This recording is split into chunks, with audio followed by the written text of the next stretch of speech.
बनी इसराइल पैगंबर दे दौर की गल आ। मूसा अलैहिस्सलाम दे वक्त की गल आ बात कि एक आदमी सी, ਉਹਨੂੰ हर आदमी बुरा कहता सी। हर आदमी बुरा गंदा कहता सी। ਉਹ फौत हो गया तो ਉਹਨੂੰ रूड़ियां ते लोकां ने सुट दिता। रूड़ियां ते सुट दिता ते अल्लाह दा वही पकाम आ गया मूसा अलैहिस्सलाम। ਉਹ मेरा बंदा सी, ਉਹਨੂੰ तुहां रूड़ियां ते सुट दिता। ਉਹਨੇ कहा या अल्लाह, ਉਹਨੂੰ हर बंदा ही बुरा कहता, हर बंदा ही ਉਹਨੂੰ गंदा कहता सी।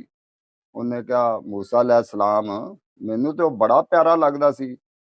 मूसा अलैहिस्सलाम ने ਕਿਹਾ या अल्लाह, ਉਹਦੇ 'ਚ ਕਿਹੜੀ ਸਿਫਤ ਸੀ, ਸਾਨੂੰ ਤਾਂ ਨਹੀਂ ਨਜ਼ਰ ਆਉਂਦੀ। ਉਹਨੇ ਕਿਹਾ ਜਦੋਂ ਤਰਾਤ ਕਿਤਾਬ ਪੜ੍ਹਦਾ ਹੁੰਦਾ ਸੀ ਸੁਬਾ, ਉਹਦੇ ਵਿੱਚ ਮੁਹੰਮਦ ਸੱਲੱਲਾਹੁ ਅਲੈਹਿ ਵਸੱਲਮ ਮੇਰੇ ਮਹਿਬੂਬ ਦਾ ਨਾਂ ਆਉਂਦਾ ਹੁੰਦਾ ਸੀ, ਤੇ ਉਹਨੂੰ ਚੁੰਮ ਕੇ ਤੇ ਅੱਖਾਂ ਤੇ ਉੱਤੇ ਲਾ ਲੈਂਦਾ ਸੀ। ਉਹ ਜਿਹੜੀ ਇੱਕ ਨੇਕੀ ਸੀ ਉਹ ਮੈਨੂੰ ਬੜੀ ਪਿਆਰੀ ਲੱਗੀ ਆ। ਉਹਦਾ ਜਾਓ ਜਨਾਜ਼ਾ ਕਰਾਓ ਤੇ ਕਫਨ ਦਫਨ ਦਾ ਇੰਤਜ਼ਾਮ ਕਰੋ ਹੈਂ।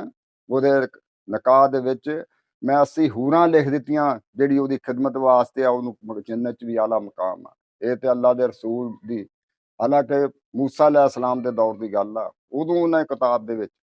ਤੇ ਜਿਹੜਾ ਹੁਣ ਮੁਹੰਮਦ ਸੱਲੱਲਾਹੁ ਅਲੈਹਿ ਵਸੱਲਮ ਦਾ ਉਮਤੀ ਅੱਖਾਂ ਚੁੰਮ ਕੇ ਮੁਹੰਮਦ ਸੱਲੱਲਾਹੁ ਅਲੈਹਿ ਵਸੱਲਮ ਤੇ ਅੱਖਾਂ ਤੇ ਲਾਏਗਾ, ਜਾਂ ਜਿਹਦਾ 5 ਤਨ ਨਾਲ ਪਿਆਰ ਨਹੀਂ, ਬਈ ਉਹਦੇ ਕਲਮੇ ਤੇ ਇਤਬਾਰ ਨਹੀਂ।